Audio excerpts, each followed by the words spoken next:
vehemently interested in life. I have zero interest in the status quo. I have zero interest in what I was told I was supposed to be. None, nothing. So when you talk about what do you want to talk about? No, life. Like, how can I give to people? Because I coach people in lifestyle design now. I've done about Mm-hmm. 130 people, like high ticket coaching, think like 3, 4, 5 grand a month. And all I do with them is like help them realize that status quo is a default language that you don't have to follow. It's programming. It's 100% programming after 20 years of. Programming slash imprinting slash.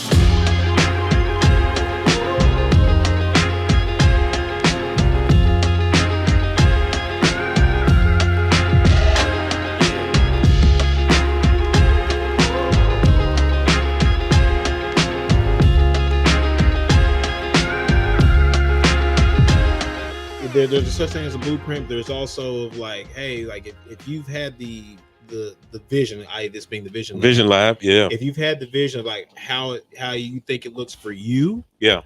figure out a way to not even follow that, but figure out what it is you got to implement in order to make that vision a reality. The reason we call it the vision lab is it's like, we all have certain visions and dreams and aspirations for our lives, right? Yeah. Yeah. And so it's one of those things to where inevitably, as we found out through 200 plus episodes, Mm-hmm. the people we've had on the show, they get to a point where they close the doors and they block out everything and they go into their proverbial lab Mm-hmm. and they figure it out. And it's one of those things to where, it's what we call the vision lab. Like people ask me like, man, where have you been? Like, Mm-hmm. you pop up every now and then on social media, and people who like close to me who know what I'm really into. It's like, I'm literally in a lab and I'm trying to build something. I'm trying to go where no man has gone before in my bloodline. Like, I'm trying to break the seal on some stuff to where generations behind me, when I'm dead and gone, there'll be a picture of me above a wall somewhere, and they'll be like, "That's the dude who started it all." That's My Ryan drive. who did that. Yes, That's and legacy. not even from like the glory standpoint, but it's just No. more of like our generation is here because that dude had the vision Yeah. to strike out and go somewhere where no one thought of going Yeah. before. Yeah. And so that's the genesis of things of what it is I got going on. And now I understand why the universe did not allow us to meet 2 months ago and told us to meet today. Come on now. Because today on my own platform, which is trylifeon.com, Mm-hmm. today I put out a newsletter, and the newsletter showed people, I was expressing to people how you can create your own reality. And the way you do it, or the way that I've done it, I think there's a lot of ways to do it, right? You can vision the way you say, Mm-hmm. and when you vision in whatever form you do it, it just changes your neural pathways. Your brain doesn't know the difference between reality and fiction. Your brain is just like, let me go do that. It's a beautiful thing. So I sent out a newsletter this morning that expressed my perfect day in vivid detail. I've been talking about living, working in the Mediterranean since 2015, and I'm doing it. And I wrote what a perfect day would feel like to me. And it was, I still get up at 4:30 in the morning, just habit. It was getting up at 4:30 in the morning, sitting on my pool deck, living on the side of a mountain because I have a home being built on the side of a mountain now. Infinity view to the Mediterranean Sea. I wake up, I go to my kitchen, I grab the coffee that I bought on the south side of the island the day before when I was driving back from kite surfing. I use an old 30-year Italian press to make coffee because I have learned just spending time in Europe and the Middle East that it's just take your time. Not everything needs to be automatic maker or whatever. Just take your time. My wife gets up because she senses me not in the bed. She comes out at 6:30 and I'm like, baby, go back to bed. But she doesn't want to because we have that kind of connection. It's just you can, and this is all on the island of Cyprus and all this type of stuff. And I said that I moved my parents to southern France because we're French speakers, we're Haitian. My daddy wants to live out the rest of his days speaking French, so I'm going to move him to the south of France. Okay. If you write your perfect day in vivid detail, you write your perfect day in vivid detail. It has to be vivid. It has to be excruciating detail, emotion, feelings, smells, the temperature. What time is it? What is it? Then you break it down into what I call freedom goals. Then you list the blockers that are stopping you from achieving those goals. And then you list the actions that you need to do to get over those blockers to get to the goals. That's all it is. So when I said in 2015 I want to live, work in the Mediterranean, I just started paying attention. And then one day in 2020, a friend of mine said to me, "Hey, our common college graduate friend, her husband is a real estate developer in the island of Cyprus." And my brain went nuts. It's like, what? I was on the phone with him in 3 days, Zoom call. This is COVID time. Mm-hmm. And I was in his living room in Cyprus 3 months later. And now we're on our fourth development project on the island. You can literally, to the beautiful point of your vision lab, and to the point I think you try and get across to people, you can literally manifest what it is that you want to do if you get vivid about it, if you get intentional about it. Mm-hmm. You get rid of the blockers, and the most important thing, you get around tribe of people who understand that and who are willing to support you and back you up, and not just say, well, you have a good job, it's enough. uh, that's what I love to try and get across to people. Not that, oh, everything's about money and real estate and entrepreneurship and stuff like that. So Welcome back to the Vision Lab podcast, everybody. It's a special edition. We made it happen despite We did. despite the airline companies and Yeah. and various obstacles that were placed in our way. I'm your host, Ryan Mosley. Ladies and gentlemen, we have one of the most accomplished people who has been on this show to date. He is a veteran of the United States Air Force. Is it Boston or DC? I always get it confused. I grew up in Boston, but I live in the DC area. There it is. So he is a native of Boston. He is a retired.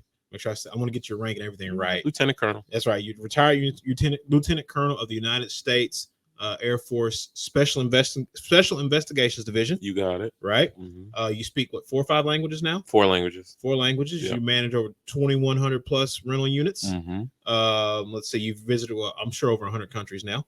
98, over 350 times. Who's counting? Yeah.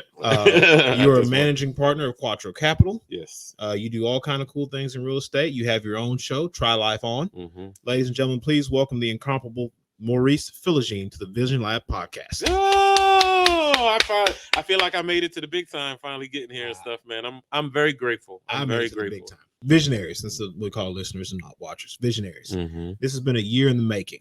Mm-hmm. Those of you who follow us know that we had a financial symposium in January of 2023 with David and Jalen, the Black Wealth Renaissance show. Shout out to those guys. They're awesome. We're looking forward to trying to do another one at the beginning of 2024. And so as we got to know David and Jalen, I see an episode with this bald guy and he's talking about stuff and he's in real estate. And I'm like, I need to talk to him. Sure enough, it was you. And throughout the entire calendar year of 2023, back and forth emails, just touching base. I was like, look, you got an open invite to be on the show. Right on. And you said, let me get my flight schedule squared away and let's make it happen. And email a couple weeks, you said, let's do it. Yeah. Now, full disclosure, visionaries, this is supposed to happen on a Friday night, but the airlines didn't want us to be great. So we decided to make it happen on a Saturday morning. Yep. Yeah. Thank you, sir, for making the trip. Oh, man. I appreciate it. My pleasure. My pleasure. So I'll start here. Yeah. Right. You and I are in this in the same space yet different space, right? Like I work on the raw land side of real estate. You work in, I guess we call it what's the word we always use when it comes to syndication? Yeah, yeah, to an extent, and existing assets and things like that. Yeah.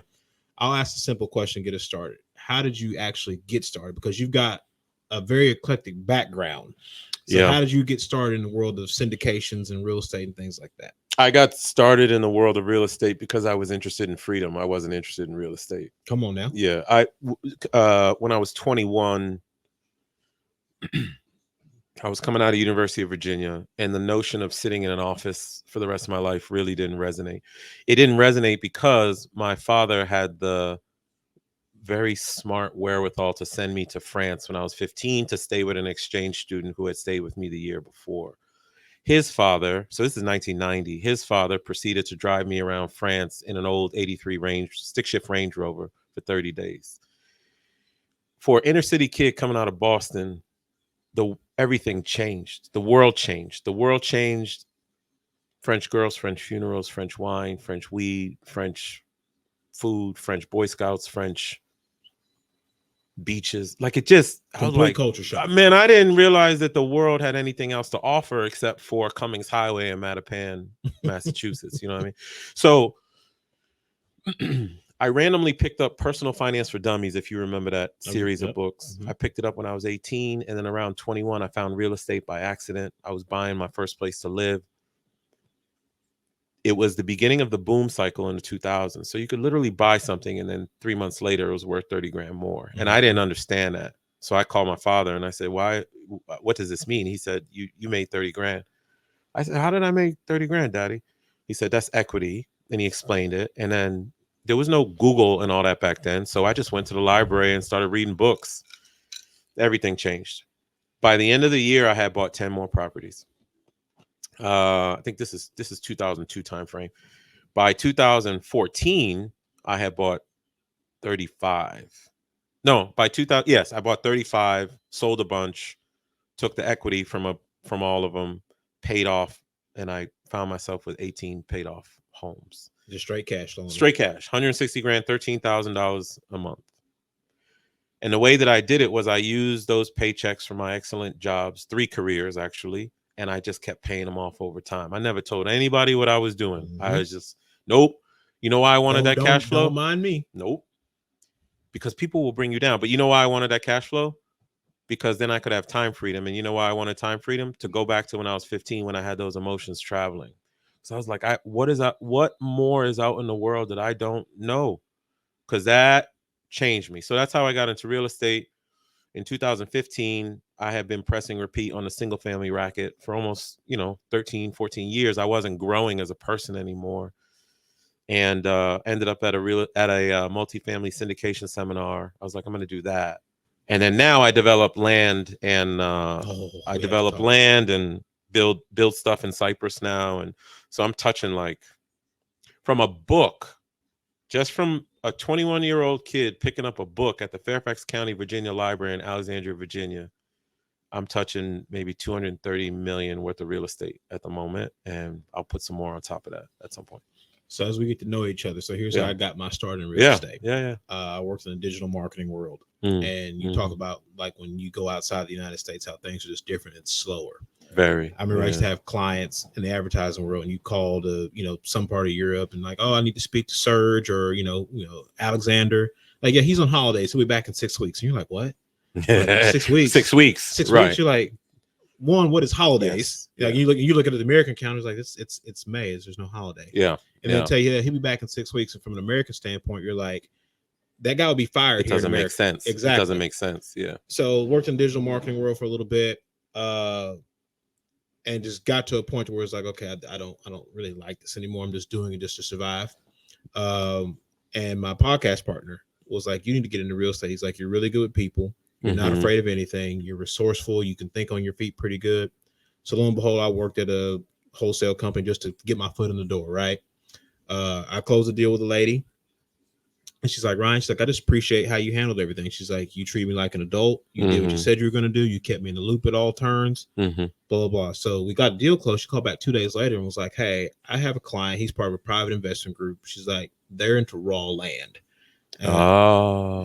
I'm 8 months in, 8 months in the business at this point, right? Yeah. So still didn't really know anything. But, as Richard Branson says, like, apply for the job you want and figure out how to do it. Figure out how to do it when you get there. Yeah. And so I knew one person to call in regards to raw land. I called him. Luckily, he likes me. He said, your timing's perfect. He's like, come see me. So I went to go see him. He just laid out a map of everything going on, what we now see as a new tech hub of Central Texas, and was like, hey, this company's going here. This company's going here. This company's going here. You bought on the path of progress. I helped him get another deal closed, helped that same person get another deal closed, and I've been hooked on raw dirt ever since. That's how I got into real estate, bro. and I love the raw land space. Yeah. As you know, it's a different sales cycle, if you will. Yes, yeah, different speed. Yeah, but it's a smaller people you work with, and everyone, you act like an adult. People like to work with you, right? Yeah. So that's the 30-second snapshot how I got into this, and how eventually one day you and I are going to do some fun stuff. But I think people need to. In both of the stories that you and I just told, there's one common theme. Something popped up and we acted on it. Oh, absolutely. That's the issue with a lot of people. People are trying to be experts at something before they start. No, you got to start. You somewhere. Just start. You. My favorite saying is, any relative success I've had is because of my ability to just do and course correct along the way. Yes, agreed. There is, yes, there is crunching of numbers in our Of business, course, and of course. as I've come to learn, that you can underwrite a deal however you want to make it look. You can manipulate the numbers, but there's something to be said. We're like, okay, we got to get this done. Okay, you just got to start. We can crunch numbers all day behind All our desk, day. but if you don't actually take some type of forward motion, nothing ever gets done. It's the, it's the old adage, it's the analysis paralysis. Yes. You don't do stuff. And man, I have failed so many businesses. But there's a I can't remember the name of the book. The book is called Money Master the Game by Tony Robbins, and in there he interviews Ray Dalio. Okay.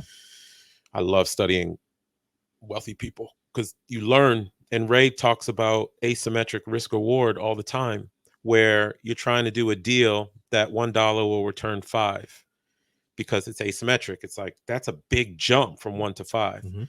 But if you do 5 of those deals, you only have to be right in 1 to break even. Right. So you may as well just jump and go and learn along the way and figure it out. And It's not meant for you to have it figured out at the very beginning, because No. if that was the case, everyone would be great. everybody would be great. Like, Everybody would be great. you know, and no risk it, no biscuit. You know, No risk it, no biscuit. fortune favors the bold. All those Yeah. sayings, right? But they're true. Yes, they're absolutely true. true. I started from scratch. Like, Yeah. I came in. A guy called me on Thursday night, and he said, "Ryan," he said, "I know you're going through it right now." He said, "But I'm hearing your name in rooms that you have no idea these people even That's know who amazing. you are." That's amazing. He said, "You're doing fine." He said, "Just keep going." And I came in through the unconventional door. Like, I don't. People say, "Well, okay, well, you know, we're going to close the deal." Well, what brokerage house do you work for? The brokerage of me. Mm-hmm. Who do you work for? Mm-hmm. Me. Mm-hmm. Like, I am my own boss. I don't report to anybody. Like, I don't, name your favorite brokerage house. I don't report to any of them. Like, if you have a question, I will answer your question. I love it. So it's one of those things. Another reason I have you on the show, because the name of your show is Try Life On. Yeah. And you said the big word freedom. Freedom. Yeah. Yes. A lot of millionaires have been created through real estate. Mm-hmm. But freedom, and I'm on the simple level of freedom. When I worked in corporate, it was stuff like, hey, the daycare called, my daughter's got a temperature. I need to leave work 2 hours early today. I want to be in a position to where I don't have to file a PTO request, leave work at 2:00 in the afternoon. Right. Or, hey, I'm taking a vacation. Do I need to really go through the song and dance of like, okay, I need to make this PTO request for 4 days? Am I first in, last out, or who else is going to be going? Like, no. I'm an adult. I don't want to have those type of strings on me. Yeah. And so freedom is definitely the word. Freedom, simple things like, I got a flat tire today. You know what? I got the money to go buy a new tire. Mm-hmm. Or I got a speeding ticket today. Mm-hmm. I'll just go pay the ticket. Forget the deferred adjudication. I'll just go pay the ticket and go about my business. And on a certain level, right, that seems super small. But when you're on that corporate wheel, those are the strings that you have attached to you. Yeah. You can't necessarily move around how you need to move around that fits your life. You can't. And in my journey, I want to be clear with people. Like, I don't work for anyone now. I just work for myself. But I worked from 21 to 46, the same company. 25 years as an IT consultant for a company called Accenture. Loved it. But what I did right, and where I think other people falter, is I leveraged the 9 to 5 more than it leveraged me. Mm-hmm. I systematically used those paychecks to pay off that real estate. I also intentionally declined promotions along the way. Like, the last promotion I had in the corporate world was 2013. I'm going to join you right there. The last promotion I had in the corporate world was 2013. Then I started to realize, man, every time I get promoted, I'm not getting freer. I'm getting more hours. Yep, more time. So I stopped accepting promotions in favor of higher impact client roles, least amount of time for the most amount of money. And then I did things like, I'm going to go be a street cop at the same time. And then I looked that up. I was like, wait a minute, he had all this going on, and he wanted to be on the streets. I told you I don't do status quo. This is true. I do it. If somebody would have said, if I would have asked someone permission, hey man, I'm going to be a full-time executive during the day, full-time street cop at night, because I want to be giving back to my community in a unique way, everybody would have been like, that's impossible. And then tell you, one, it's impossible, and two, Maurice, like, why? Why would you do that? Why in the world would you do that? Why would you do that? Got it made already. That's what I am unapologetic how I live. man, we got 28,000 days in a lifetime and I'm going to do it my way. I have 11,000 and change left. I don't have time to waste. People are wasting time. But if you are in the corporate world and you are in kind of that cycle, there are ways that you can leverage the 9 to 5 more than it leverages you, with the specific intention of capturing time freedom, financial freedom, geographic freedom, being mobile. I would leave. I never told people, man. I would leave. I did tell a few of my boys and stuff, but people started questioning it, and then I started I started to realize the power of silence. I would leave DC on a Wednesday night, get on a plane. Let's say this is 2019. I'm just thinking about it. I would fly to Helsinki, Finland, and land on Thursday morning. I would do a little bit of work for the JO, for my company and stuff, because they were very good to me. And then I would drive up, let's say, north into Arctic Finland, because I just wanted to learn. Do you know? Have you ever heard of the Swami people? I have not, although I met with a guy from Finland, From Finland? on Wednesday after. We'll How talk about it offline, random. but keep going. The Swami people are like Native Americans in the U.S. Really? They were persecuted right out of there. Yeah, I didn't know that. And once I found out there was about the Swami people, and a lot of them are in Arctic Finland, I became friends with a few of them, and I was so fascinated that 6 times in 2019, I would just leave DC on a Wednesday, come back on a Sunday or a Monday, because I wanted to learn, and I made a bunch of friends and stuff. No, man, you can leverage the 9 to 5 for more than just going to build a business. You can leverage it for life experience as well. That's a version of freedom. But what people are doing is they are getting caught up in other people's version of success. I didn't want to be a partner. Maurice, why are you not a partner? You've been at this company for 23 years. What's wrong with you? I got other plans. You guys don't realize I'm building a portfolio of $200 million of real estate in the background. And I can't jump. I can't go into y'all's room, because at some point, some of you will get hip to what's going on. I was very quiet, brother. Yeah. And I'm not saying I did everything right or whatever. I'm just saying for my own relative life, I did it the right way. I was very quiet. I didn't tell nobody what I was doing. Even when I was patrolling as a police officer for 15 years, and I found a way to do both full time, I never told anyone except for 1 or 2 people at my corporate company, because if I was missing one day, they would say, know what's going "Oh, on. he's tired. He's tired from being a police officer. He's not coming to work today. That's why he's not showing up." You can find ways to attract freedom and do those things. And the other, I said 3 freedoms. I said time, financial, geographic. The other 2 are freedom to execute your purpose, police officer. I didn't do it for the money. And freedom to build meaningful relationships. I was building relationships with people like Finnish Swamis, building relationships with people in real estate, now building relationships with people in the TV industry. If I would have only engaged in the relationships in my company, then my brain would have been confined to the information in the 4 walls of that company. No, your glasses would have been permanently tinted. 100%. So that's what I'm saying. Like, yes, it is about freedom, and it's not about money all the time. It's about leveraging the time that you have to go plug into planet and Earth as intended, as I was telling you.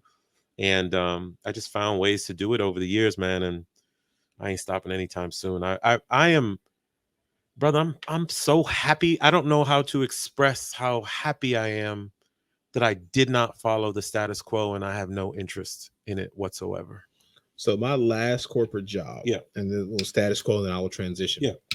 My last corporate job, it got to a point, and it was a good company too. Like my boss at the time was a really good guy. It just got to a point where I had kind of mentally checked out, and they didn't realize it for about 4 to 6 weeks post that. Yeah. And one day my boss was like, clearly something's going on. He was like, let's talk. And at that point, the jig is up. Yeah. And I remember sitting on a Zoom call one day, and people were arguing about pixel placements and coding. And I just thought, I knew what was going on, but in my gut, in my heart of hearts, it's like, this doesn't matter. It doesn't feel good. It doesn't matter. It doesn't resonate with you anymore. Yeah, exactly. And I found myself, every time I caught a free moment in my calendar, I was making a real estate phone call. Like I'd have my company issued laptop here, and I had my personal laptop on this side of the room, like all that. And so he was like, look, man, he's like, I'm gonna give you 30 days. He's like, offload your book of business. He's like, here's my personal Mhm. cell phone number. I leveled. I told him what I was doing. He was like, look, I'm not gonna hold you back. Mhm. He's like, I'm gonna give you 30 days. Mhm. He's like, if you change your mind, he's like, you know, there's a drop dead date. He's like, you call me and we'll figure something out. And I remember that last day I looked at the clock and I was supposed to be off the clock at like 12:30. Mhm. It was 10:30. And I emailed HR. I was like, hey, please send me the return address so I can send all this equipment back today. Yeah. So Yeah. I jumped out the window, if you will, but Yeah. I knew where my heart was. I knew where I was willing to truly dedicate all my professional energy Yeah. towards. I get And that. I I've get gotten to that point. Like I'm on the cusp of breaking through a lot of stuff. We'll talk about it, right? But that. Mhm. you talk about freedom, and I'm gonna transition with this. Mhm. Our show has been classified as a growth mindset podcast because we've talked to Okay. people from every walk of life you can I imagine. noticed that, by the way. Kudos to you. It Thank was you. not just real estate; it's everything. It's all. It's Thank you. amazing. Yeah. Thank you. Thank you. Yeah. When I say the term growth mindset, what's the first thing that pops in your head? Word association, if you will.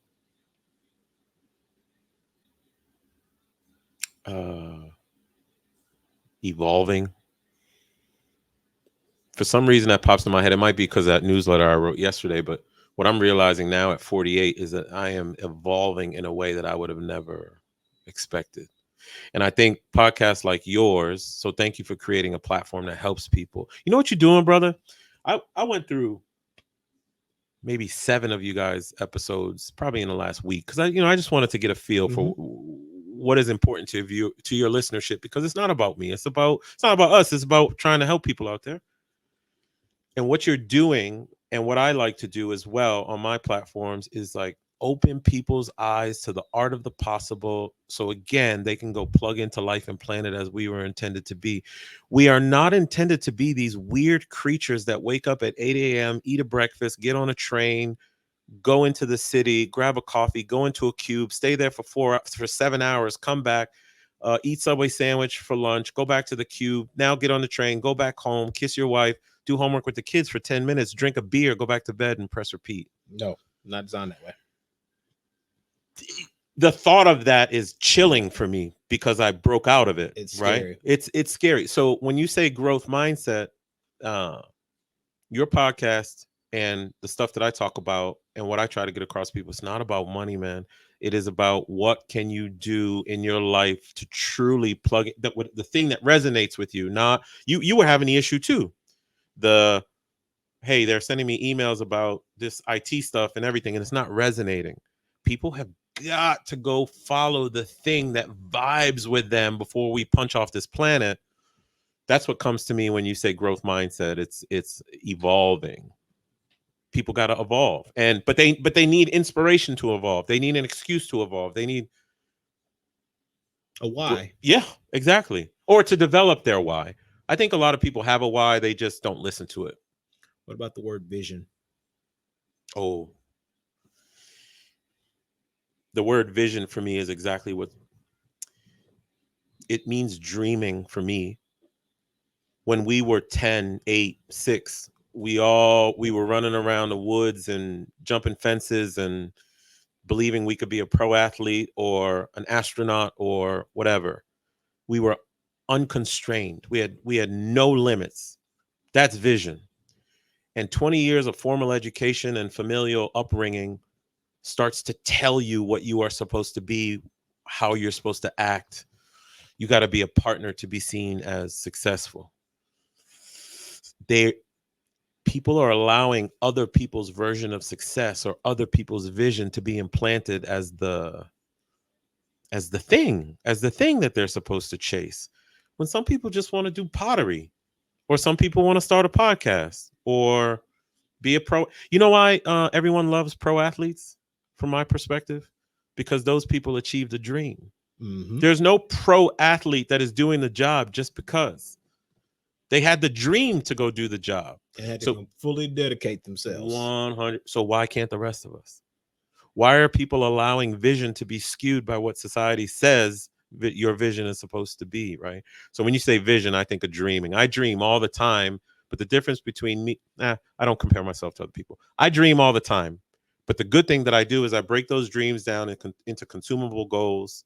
I figure out the blockers to those goals, And then I have a tendency to act to get rid of the blockers, which is how I'm living in the Mediterranean, which is how I got $200 million worth of real estate, which is how I tried out for the NFL, which is why I became a street cop, which is how I became a federal agent, which is how I've been in 98 countries.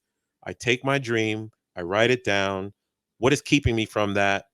Then I'm going to go do stuff to get rid of the thing that is keeping me from that. Then I will go achieve it. And I have patience. I have systematic patience. That's my number one skill is I have systematic patience. I don't care if it takes 1 year or 17 years. I will just keep going until it happens. Last word on the word association part of the Yeah. show. Work. Is getting rid of blockers. Hmm. Work is getting rid of blockers. Everything to me is about dreams now. Work, all the work that I did, all the quote unquote grinding that I did over the years, I didn't realize it at the time. When I was self-managing 35 properties as far north and south as 300 miles, that grind, if you will. So it was Accenture during the day, IT consulting during the day, it was street cop at night, and then it was real estate during the weekends. That's a lot of grinding. It is. But I wasn't grinding. What I was doing was removing all the blockers towards my dreams. I have passive income coming now. I have the ability to get on a plane to come hang out with an amazing human like you at whenever I want to. I was just removing blockers to the things that I want to do in life. That's what work is. If you have a dream, there are blockers to those dreams. Figure out what is stopping you from, figure out the thing you need to do to get rid of that blocker. That's the work. It's just work. So if I want to affect 1 million people with Try Life On, how am I going to do that? Well, what's the blocker? You have no reach. Well, what do you need to do reach? Well, nowadays it's podcasts, or instead of thinking about the what forever, find a who. So I partnered with some Emmy award winning producers to do some shows, and I'm going to reach people with the concept of you can live life whenever you want. And it's just a blocker. So the work to me is just getting rid of blockers that are stopping you from having your dreams. Let me transition because Yeah. I'm sure you are a well-read man. What book Try are to you be. currently reading right now? The same 5 books, 6 books now. But the books that I'm reading now are the same 5 books that I've been reading since 2008. What are they? The first one is Man's Search for Meaning by Viktor Frankl. Okay. The second one is not Gary Keller. The Millionaire Real Estate Investor by, it'll come back to me. Give me a second. The third is Money Master the Game by Tony Robbins. Okay. The fourth is Multifamily Investing by David Lindahl. And the fifth is 4-Hour Workweek by Tim Ferriss, aka Lifestyle Design. Mm-hmm. And for the first time, I added a sixth. And I'll tell you why I keep rereading them. But the sixth just added this year is and only because you're asking me, I'm gonna blank on the name. It'll come back to me. As you do that, I'll tell you what I'm reading. Yeah, hit me. I'm about 80 pages short of finishing The Alter Ego Effect. Alter Ego, okay. Is essentially examining. Sorry, not exam. It's a book on how to turn down the negative voice inside yourself. Mm-hmm, When you say, okay, I want to do something, there's a part that says, yeah, you can do it. And the other part says like, hey man, that's gonna be kind of hard to do. Mm-hmm. It's the exercise of how to like minimize and basically mute that voice that says that's gonna be hard. Nice. I've also read this year Think Like a Billionaire, which is basically like the business. I know the book very well. Yeah. Business version of As a Man Think is what it really is. Yeah. Yeah. I've read David Goggins' book, Can't Hurt Me. Mm-hmm. After I finish The Alter Ego Effect, I'm going to start on The Creature from Jekyll Island. Mm-hmm. I'm going to restart. I got like 3.5 chapters into it, and I got really busy, so I'm just going to restart it. I've also read. Let's see, As a Man Think of, obviously. What's the other one? Do It Today. I don't know that one. So it's about, on the surface you think it's procrastination, but what it really is, it's a book about how to make yourself uber efficient, but not burn yourself out. Okay. So like it's an exercise like, oh, you can, if you do it right, you can do the work of 3 people in one day, but once you figure out how to do it, don't burn yourself out. Got you. And it's called Do It Today. Got you. And they said, Creature from Jekyll Island is next up on my list. And then I'm going to read Hustlenomics as well. I'm Nice. going to read that. Nice. That's kind of on my list. I've read The Art of War 2 or 3 times in bits and pieces. I just need to just find a solid month to just focus strictly on that, because I'm a big history buff. Like, I love history. Let me give you, again, if I have success in the eyes of people, I always caveat that by saying it's just relative success to myself. Like, I don't compare myself. The reason I have reread the same books over and over is because I had a thought back in 2010 that stuck with me. And it was, if there's a book that resonates with you, just stay with it, reread it, become an expert at that book. Okay. I can quote 4-Hour Workweek, for lifestyle design purposes. Oh, the sixth book was Die with Zero. I'll explain something. Yeah. The reason I reread those books, because I just got really, really good at what they were saying. So and when I paid off all that property, it was because the Millionaire Real Estate book kept telling me, if you pay these things off, you've created a salary. So it was very inefficient. Like, it was slow. I got to financial freedom. It took me 14 years. It was super slow. But I was like, if I just keep following what this is doing rather than chasing the bouncy ball everywhere to this book, this thing, this thing, this thing, I'm gonna chase gold. Now it's Bitcoin. Now it's no. I just stayed with the same philosophy for the last 25 years. Now, the only thing that changed me all of a sudden was because I'm evolving, as we talked about evolving. And I started to notice the feeling that you have when you're at work, when you're like, something's off. I have noticed that for me, from an entrepreneurial perspective, something is off. I have been growing so fast entrepreneurially, and I started to recognize that I'm quoting the book now, I no longer wanted to optimize for the most money. What I want to do is optimize for life fulfillment. Like, if I'm worth 40 million, that's two different paths. It's two different things. But what are you going to do? Like, I used to say to myself, I'm going to retire. I'm going to die with nine figures in the bank, like 100 million plus. For what? If I die and I make it to $100 million in the bank, I've not applied that money to do something good for people. If you're worth 40 million and you push to 80 million, are you going to be doubly happy? I don't really think so. No. But what you need to do is you need to apply that money to helping people and doing good in the world. So when I read Die with Zero, it affected me, because what he was talking, it's a guy who ran a hedge fund. And he had so much money, but he's like, I'm making all this money and I'm stacking paper, but I'm not getting happier. And because it does get to a certain level of like, okay, you can buy everything you want, you can go wherever you want to go whenever you want to. What end? So now, what are you going to do to help the world? You're just Scrooge. You're Scrooge McDuck, sitting in your mansion, diving through gold bullion. What does that do? So I love in that book how he talks about, and I knew the reason that book hit me was because of all the travels I told you about. Because he talked about a concept called memory dividends. Ooh. I talked to you about all my travels through Arctic Finland. That was in 2019. I still talk about it like it was yesterday. Those experiences are paying me constantly. Memory dividends. Then he talked about optimizing for life fulfillment versus the most amount of money. So the way I apply my money now is to apply it to my purposes. I got 3 purposes. It's to apply it to my purposes. 1, I'm a better human when I'm in love with my significant other. I know that. 2, I want to be loved by community, because if I'm loved by community, that means I did good things for them. So like, I still have shop owners who call me from my policing days, because I was always looking out for them and taking care of them. They're still more comfortable calling me than calling 911. I'm like, brother, I haven't been a cop in 2 years, but I'll call them for you. And then the third purpose is constant learning. Man, everyone thinks, man, you traveling, you're going to see every single country. I was like, no, that's not why I travel. Why I travel is because I want to keep learning. When I land in Lebanon, for example, I'm a French speaker, but there's Arabic there as well. My brain does something different.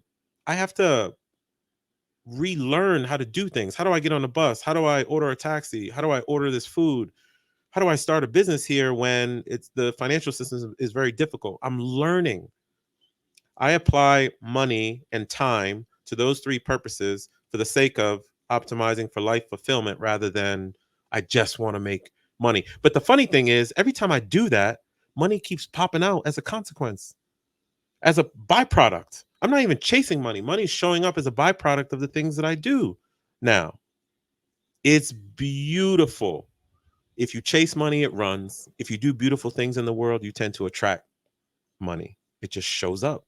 And then you do good things. You help people start their businesses. I've helped people start in real estate. Like I won't say her last name, but Amy, who I've sponsored for syndication deals. We just became friends, and I loved who she was as a human. So I sponsored her on syndication deals. She's done 80 million in real estate in the last 2 years. I feel great. I want more of that. Who else can I help? I like that. We will definitely talk. But it's that stuff, man. I want that kind of life, you know. So let me ask you this as a two-part question. The first part is, when did you know it was going to work? And I asked that in the sense of, you know, so we've had people on from every walk of life, and they have this this fork in the road moment, or Jay-Z would say a moment of clarity, and they realize like it's going to work. When did you know, like, okay, the whole passive income thing, like, when did you know, like, this is going to work? Like, I can do this. Nobody has ever asked me that, but it came to me pretty quick. Because in 2014, I hadn't looked at my bank account in 6 months. Ooh. So that has to be a beautiful feeling. Because money was coming in from I was a police officer, federal agent, and working at Accenture at the time. But I also had 13 grand of passive income coming in from real estate a month. And I realized that, oh man, I haven't even looked at if Accenture has paid me in 6 months. So I went to go look. I'm like, oh no, they've been paying me. But the reason I was and by the way, like I'm saying, I had that money and stuff like that, but I still drive my 05 Infinity. I'm just a t-shirt sneaker dude. You know what I mean? Mm-hmm. But I realized it at the time. I was like, oh, because you followed that 10-step thing that the book told you, and you've been doing it for 15 years and you got really good at it, which was like, know your why, pay yourself first. Don't buy shit that requires you to continue to work. Like I don't nowadays I buy toys here and there, but in my journey I didn't. Mm-hmm. But yeah, I realized it in 2014 because all of a sudden I was like, oh, I haven't even thought about. Yeah, you hadn't worried about a payday. No. It's brother. My family's a Haitian immigrant family. My father is a 30-year educator for the Boston school system. My mama was a guidance counselor 22 years for the Brockton, Massachusetts school system. We weren't poor, but we were broke. It was rolling in dough either. Yeah, you had to watch every penny. Yes. So when I had that realization in 2014, it was shocking to me, and I was like, I think I'm financially free. I didn't know how to act. You don't even know how to deal with it. So it's a surreal feeling, but now I'm very accustomed to it, and I could never go back to being at the behest of a boss or something like that. So one of the great people we had on the show, he was episode 2 or 3. His name is Jonathan Scott. Yeah, he told us about a concept called the 4 E's. Mm-hmm. And the 4 E's. 4 E's. Yeah. He's a retired athlete, and there's no particular order. Just it's exposure, environment, experiences, and expectations. And so it's exposure, environment, experience, and expectations. Okay. And he said, and we told us on the show, and this is, he's like episode 2 or 3, right? So when we first got started. And he said, if you really want to understand why somebody is the way they are, or why they do what they do, or just if you want just a baseline understanding of them before you really get to know them, he's like, just look at one of those. He said it'll give you a guideline to work off of, like, okay, that's why their mindset is that way. Oh, okay. Like, you know, from a retired athlete's perspective, he's like, people ask us all the time, like, how do you guys make all this money and go broke? And he's like, well, look at the environment that he came from. Look at the experience. He's like, exactly. If no one in his sphere of influence has ever been exposure to that kind of money, he's like, how at one of my teammates from college, he worked in PR for the Broncos when he got out. He said, Mo, how do you tell a guy who's worked his ass off since he was 7-8 years old playing football? He's lifted every weight, run every sprint. He said, how do you tell that guy when he gets his name called on draft day and somebody hands him a check for more money than anybody in his family has ever seen in a lifetime. He's like, how you tell that guy he can't spend that money? He worked for it. It's very difficult. He said, how can you justifiably tell that guy, hey, don't spend that money like you want to? He's like, he put the work in for it. He's like, but there's nobody in his sphere of influence who's actually been exposed to it or had that type of experience. But that's where your show is great. That is where there has to be a generation breaker in a family. A transformational character. Yes. Something has to happen. And for me, it was those two incidents that I told you, that trip when I was 15, and then me picking up Personal Finance for Dummies, and then having that real estate thing happen to me in my early 20s. Something clicked. The credit I give, I post about this on LinkedIn all the time, and it makes me cry sometimes. 48-year-old me is in total awe of 23-year-old me. Really? I don't know what he was thinking back then to take the risk that he took, the social lack that he went through of not going out on the weekend with the fellas and stuff. Because I was always in library, aisle 6. I was always reading. There was no Google back then. Yep. I was always in the library. Car catalogs. What was he thinking? There has to be a generation breaker in a family. And I am that for my family. And you know how I know I quote unquote made it relative to my family? Right. When my 10-year-old son, 4 or 5 days ago, and I posted about this too, Noah, my 10-year-old son, said to me, this is at 8 o'clock in the morning. We throw the football before I take him to the bus. And he said, Dad, you're going to look, Dad, what's going on in Lebanon right now? Oh, wow. Because I do remember you making that post. Because you want people actually pay attention to on LinkedIn. I appreciate that. I see some people post stuff, but I was like, when Maurice posts something, I'm going to see exactly what it is he has to say. I really appreciate that. And when my son said that, I stopped moving and I just looked at him and I kind of started crying. He said, Dad, what's going on in Lebanon? And we talked a little bit, and I'll tell you why Lebanon. And then he said, Dad, when are we going back to Cyprus? And then he said, Dad, can I use my Spanish the next time we go to Belize? And then he said, Dad, I think I know what I want to do when I grow up. I said, baby, what do you want to do? Daddy, I want to be a firefighter, but I'm going to buy one piece of real estate every few months for the rest of my life. You lit the path, and he is the living, walking embodiment of the fact that you lit the path.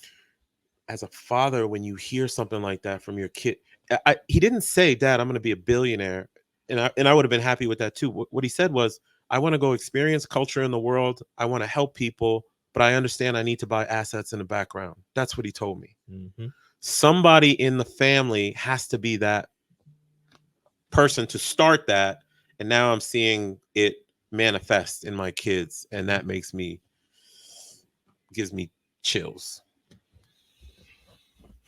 Actually, man, it was a good day. I can imagine. My daughter just turned 5, and she is proving herself to be brilliant. And I'll give my wife all the credit. Right on. My wife's a therapist, and my wife is better than me. I'll tell anybody, my wife is better than me. As we get ready to wind it down, yeah. There's so many other things I want to talk to you about, but I'm respectful of your time and thank you for your service and thank you for being safe on Veterans Day, sir. My pleasure. Oh, it is Veterans Day today. Yes. This is the best way I can serve now, is to share like this. So I appreciate it. Indeed. If I could put you in a magical time machine, and we rewind the clock 5 years ago, what is today's version of Maurice telling you 5 years ago? What is he telling you? To go find Mo. Let me explain that. I have talked about this before too. And when I say go find Mo and go find all the guests on your show, yes. What I'm saying is go find your tribe. Because when I was in aisle 6 of the Fairfax County, Virginia Library from 2002 to 2009, it was lonely. Brother, I call it entrepreneurial depression. I missed shit. I couldn't find nobody. There was no LinkedIn. There was no Instagram. There was no social connection like that. So if I was explaining to the fellas, yo, I'm going to run up to Finland right quick, I'll be right back. They were like, you're crazy. Hey, man, not a lot of people know this, but After I ran a field office as a federal agent in Turkey in 2015, I went back to Izmir, Turkey, maybe 36 times, 36, 37 times. You know why I would do? I would go to Turkey just to go read a book for the weekend.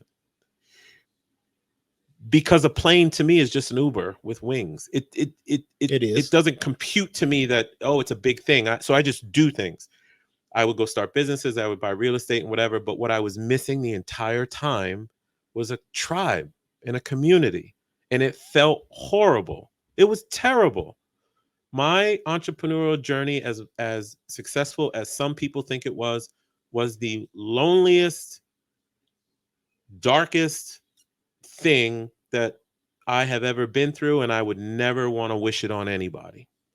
So if I'm talking to my 43-year-old self, my 35-year-old self, man, go find people who want to do things the way that you want to do. Hence why I started Try Life On. Because I want people to know that there's other people in the world who understand that you can do life in a different way. And if you want to connect with me or my community or whatever, there's a lot of us out there who want life different. This is not about money. It's not about money. It's about understanding that status quo is a default language and you don't have to do it. But I couldn't find anybody. And now I'm helping people find each other. So all the people that I've coached one-on-one, we're all in a Slack group together. And we talk about how to break the status quo constantly. That's what I would tell myself. Go find your tribe. You are not different. You just haven't found the people. Go find the people. You have no idea how much that means right now. Let me fast forward. Yeah. You're back in the time machine. You're 48 now. Mm-hmm. What is the 53-year-old version of Maurice telling? What he's down there. What is he looking back and screaming to you right now?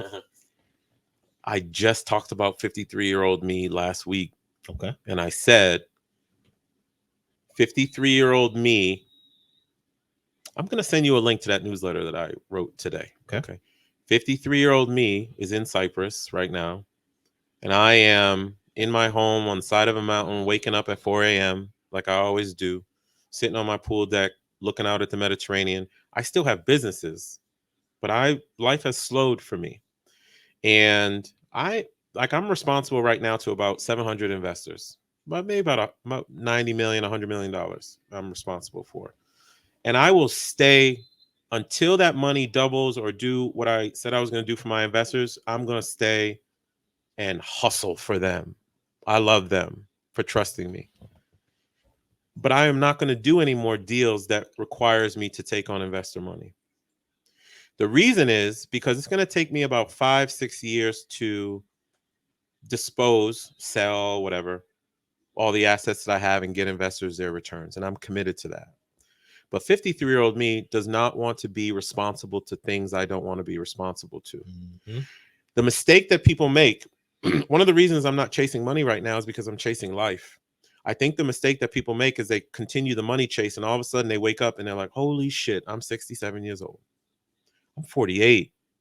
When I'm 53, I don't have a daughter. Like I'm even thinking about, I might want to have another set of kids because I have money, I have time, I have the wherewithal, and I want to give people the knowledge that I have. Why not my own kids? So 53-year-old me, if I'm talking to him, I'm like, you made the right decision. I'm starting to pull back a bit on I'll never stop business, but I'm pulling back on the business that requires me to be responsible to other people in favor of doing business that impacts people, like Try Life On and creating the TV shows I'm working on. And I do micro philanthropy in the Mideast where like I just sent someone I typically don't talk about this stuff, but I just sent someone a wire to pay. Their son is autistic in the Mideast, so I pay for the son to have a one-on-one tutor that follows him in school. Like I love that stuff, and I want to do more of that. But that's a choice. I'm responsible by choice. I don't want to be responsible because I have a deal or something like that. To it. Brother, I want to live. I want to live more. And that does require simplifying and breaking bonds with things that will pull you when you don't want to be pulled. Okay. So it's time for me to do that. So you've been mentioned throughout the show, and I would be remiss without opening the floor. Yeah. Tell I know what Try Life On is, but please tell our vision of what Try Life On is all about. Try Life On. So go to trylifeon.com. It's a coaching platform, but it's a philosophy. And I have a podcast related to it. There are the Try Life On philosophy is such that you can literally start practicing life. Life is not a destination, life is something to be practiced. You can chase as a priority time freedom, financial freedom, geographic freedom, which has nothing to do with travel. It has to do with your ability to be mobile. Like when we were kids, we would go explore the woods, explore the neighborhood. We don't do that anymore. You can create pathways to get to all these freedoms, and people just don't know how to do it because they're very stuck in other people's versions of success and looking for an excuse to adopt their own version of success, the thing that makes them happy. So I write newsletters to explain concepts like status quo as a default language, how to create your own reality, how I do it with my own coaching students. There's one coaching student I'm thinking about. Him and his wife are probably worth like 65 million dollars. They're so beholden to that stuff. They're not living. They don't know how to live, and they're paycheck to paycheck. It doesn't make sense. No, not at all. So I created this platform. For all those years I did sit in that library and created my own understanding of lifestyle design and how I figured out how to live and work in the Mediterranean, how I figured out how to try out for the NFL, how I figured out how to get on an HBO TV series, how I figured out how to create my own TV shows. You can do it. There are tricks to doing it. If you would just stop chasing society's version of success and start focusing on what you want for your own life, which is typically a dream, break it down into the things that are stopping you from getting it and attack that, now you're trying life on. And I created this whole platform for all the reasons that we've talked about, man. And it has been nothing short of phenomenal because so many people have reached out and been like, man, I just want you to know I'm trying life on by doing the following. Hey man, I'm out in Denver today. I took the train from Michigan just to practice how to be mobile in the United States. I'm trying life on. It's beautiful, man. So I appreciate you asking me. That's trylifeon.com, and there's a Try Life On podcast. But the thing I care about the most is the newsletters that I put out, because I unapologetically share everything that I'm learning, not only from my own journey, but from all these other people that I'm coaching and watching them shift their lives in a different way. So I can see the trend between all the 130 people that I've coached, and then I'll share those trends so other people can go leverage it and create the lifestyle they don't need a vacation from, which is the goal. Last thing. Yep.